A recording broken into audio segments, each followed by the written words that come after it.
bienvenido a la nueva sesión de las meriendas del CEDIM. Esta es la del mes de enero, que como habéis podido ir siguiendo a través de la información que hemos ido pasando, pues la temática de hoy, el título de la charla, me he puesto ahí la edad de plata de la ciencia y la técnica en España, hablando del caso de la física, y para esta sesión pues vamos a contar con el profesor, con Roque Hidalgo, que yo voy a presentar muy brevemente. Me pedí, oye, ¿qué cosas podemos contar de ti? Y bueno, voy a contar 3 o 4 cosillas para que conozcamos un poquito más a Roque, que yo conozco, aunque no he sido alumno suyo, de la Facultad de Ciencias de cuando yo estudiaba allí. Voy a destacar 3 o 4 cosillas, Roque, si acaso, si me dejo alguna cosa que considere relevante, ya ayudarme. Muy amplio. Y la cosa que yo quería destacar es que él siempre ha estudiado en centros públicos de enseñanza. Me ha puesto aquí la Escuela Militar, el Instituto Técnico de la Carolina, la Universidad Laboral de Henares, la Universidad de Granada, pero siempre ha estudiado en centros públicos. Me parecía que era una cosa a destacar, pues bueno, en estos momentos que estamos con estos debates sobre la cuestión de la educación, la calidad de la educación, etcétera, etcétera, pues una cosa a destacar. Otra cosa que quería destacar, una cuestión, siendo alguien que viene del mundo de la ciencia, ahora está matriculado en el programa de doctorado de Arte y Humanidades, que pareciera que son dos cosas que no tienen mucho que ver, antagónicas, o que difícilmente se pudieran encontrar. Pues en este caso se pueden encontrar ambas cosas. Roque es una persona, podemos decir, comprometido, y por lo que hemos estado hablando antes, incluso podemos decir entrometido. Y para hacernos una idea, pues una de las cosas en las que él participó es que en el año 77 participó de la formación de las comisiones obreras de enseñanza. Hablar de las comisiones obreras o de comisiones obreras de enseñanza hoy día, pues bueno, tendríamos no mucho que debatir, pero en el año 77, por hacernos una idea, y ahora se ha cumplido el 40 aniversario, en el año 77, a los afiliados de comisiones obreras, militantes del Partido Comunista, abogados laboralistas, pues todavía la extrema derecha en este país lo andaba atacando, incluso eliminando físicamente, con lo cual estar en el año 77 luchando, organizado, pues bueno, es una cosa también a destacar. Desde el año 92, él es catedrático de física aplicada, allí fue donde yo pude tomar contacto, conocerlo, y hasta el día de hoy que sigue siendo profesor en la Facultad de Ciencias. Y dentro de las actividades, y algunas veces a través de los canales de comunicación que nosotros tenemos, tanto en radioactividad como en los grupos de Telegram y demás, alguna vez se ha podido mandar, y algunos a lo mejor sonará, realiza varias actividades, una dentro del seminario Otro Pensamiento es Posible, dentro de la cual esta charla ya se ha desarrollado en alguna ocasión allí en la Facultad de Ciencias, y también en alguna actividad, porque él es un republicano convencido, pues también con la plataforma por ahí. No sé si hay alguna cosa, Roque, que tú creas que deberían saber las personas que están hoy aquí.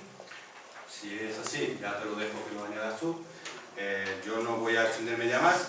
La idea, que va a estar aquí aproximadamente, me he dicho, sobre una hora y pico. Y luego, como siempre, pues la idea es que podamos tener nuestro debate, o preguntar, o comentar las cosas, pues como hacemos siempre. Se puede salir cualquiera a tomar un cafelito o algo, un pastel, se puede comer aquí, no hay ningún problema. Y ya está, simplemente os voy a decir que la próxima merienda, que será ya en febrero, el 25, porque son siempre los últimos sábados de mes, pues el tema que tenemos asignado, tenemos programado, tiene que ver con la violencia de género, con los recursos para combatirla, en los lugares donde se puede acudir. Eso contaremos con Encarna, que será la que nos va a ayudar a organizar esa cuestión. Y ya está. Y para aquellos que lo quieran saber, también traslado otra convocatoria, porque bueno, por el barrio en el que estamos, es que este día 30, en la calle Don Bosco, en Las Fuentes, pues con el tema, se celebra el Día de la Paz, y colectivos y asociaciones del barrio del CEDIM organizan una concentración a partir de las 6 de la tarde. Así que, para que lo sepáis. Ya dejo a Roque, yo me voy allí a tocar el ordenador y ya está. Muy bien, muchas gracias por la presentación, muchas gracias a todos ustedes por estar aquí. El título principal de esta charla es un lema que los jóvenes científicos españoles están planteando desde hace ya al menos un par de años, y es que sin científicos no hay ciencia y sin ciencia no hay futuro. En realidad, lo que yo voy a tratar de plantear aquí es responder a una serie de preguntas, que algunas de las cuales tienen que ver con este pronóstico que hizo George Orwell, quien decía que quien controla el pasado controla el futuro, quien controla el presente controla el pasado. De manera que realmente quien controla el presente controla el pasado y el futuro.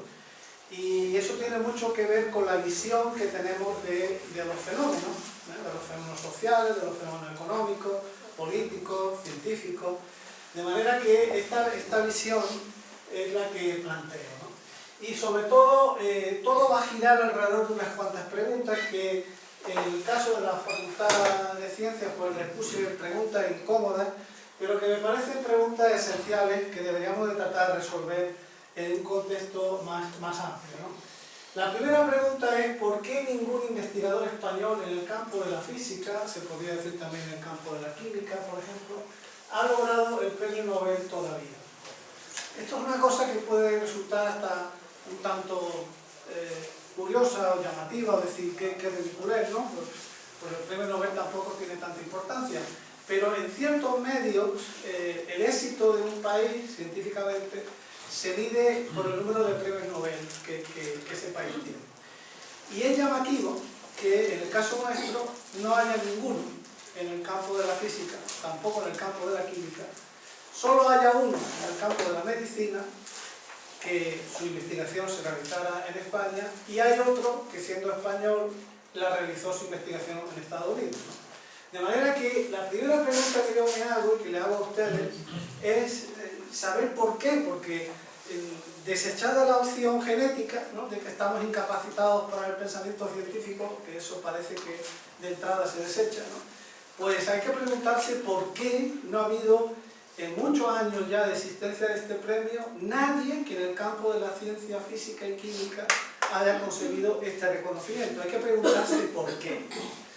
La segunda pregunta que yo me hacía es ¿por qué nuestra brecha científico-técnica ha sido tan grande? Y continúa siendo, me pregunto. Y también ¿por qué nuestro sistema productivo, esto que llaman el sistema productivo, es tan débil? ¿Por qué nuestro sistema de fabricación, de obtención, de técnicas, de productos, de mercancías, es tan débil y ha sido tradicionalmente tan débil? Y desde luego la que más me importa de todo es ¿por qué la tasa de paro en nuestro país es tan alta y ha sido siempre tan alta? Yo creo que estas son preguntas esenciales.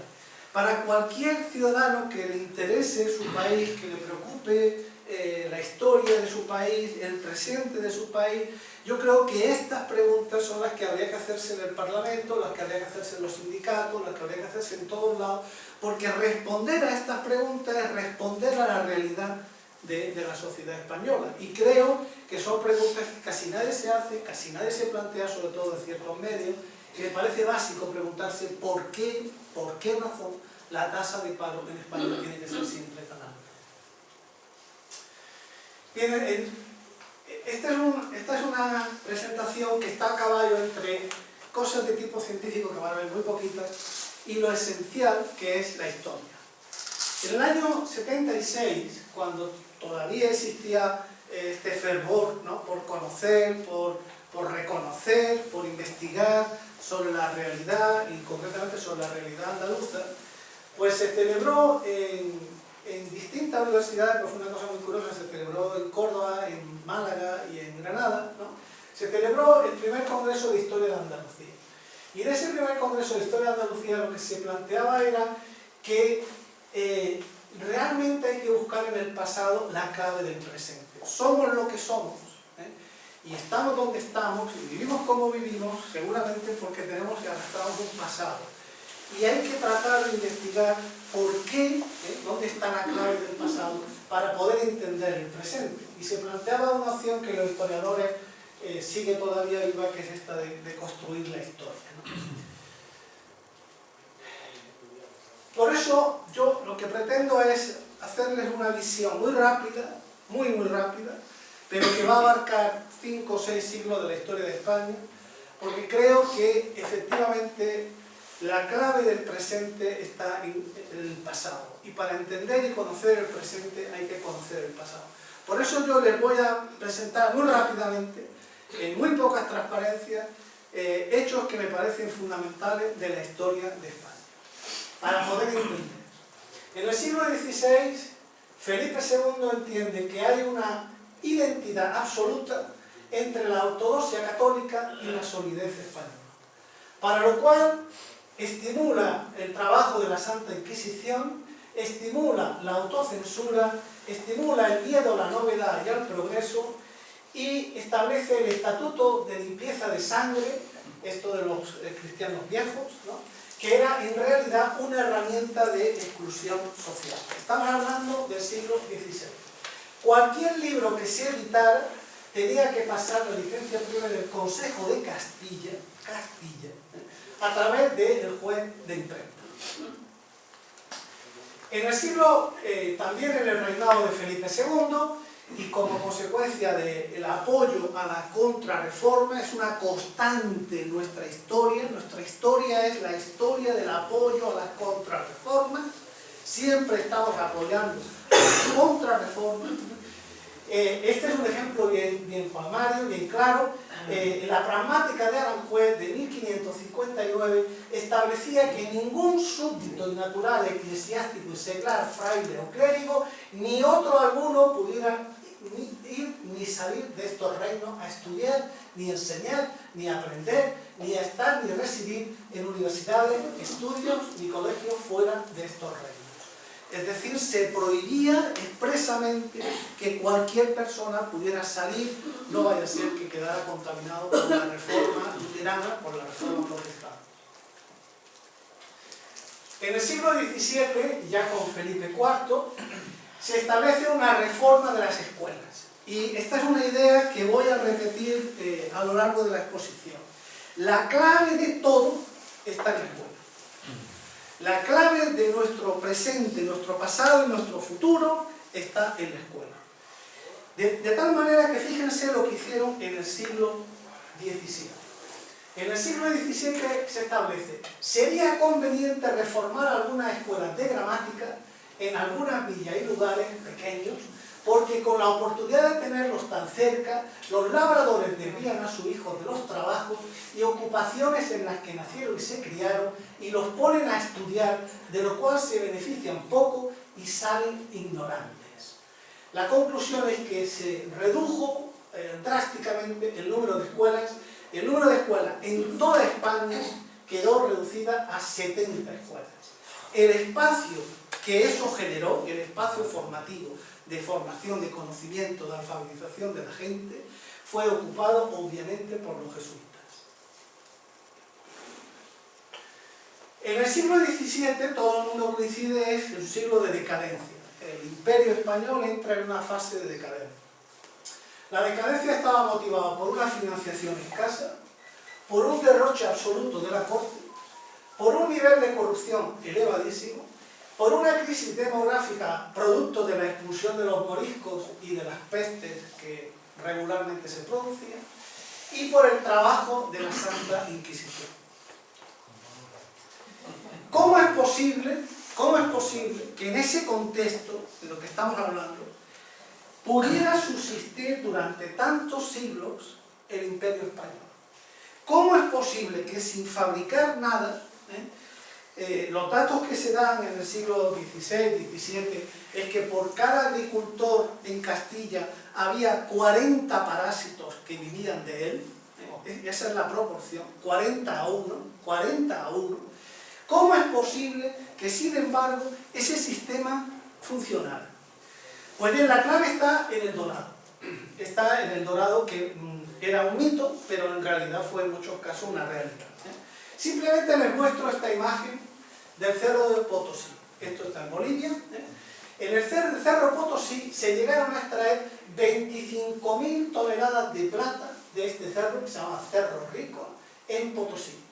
Durante décadas, El 80% de las monedas de plata que circulaban en Europa tenían el puño de plata del Potosí.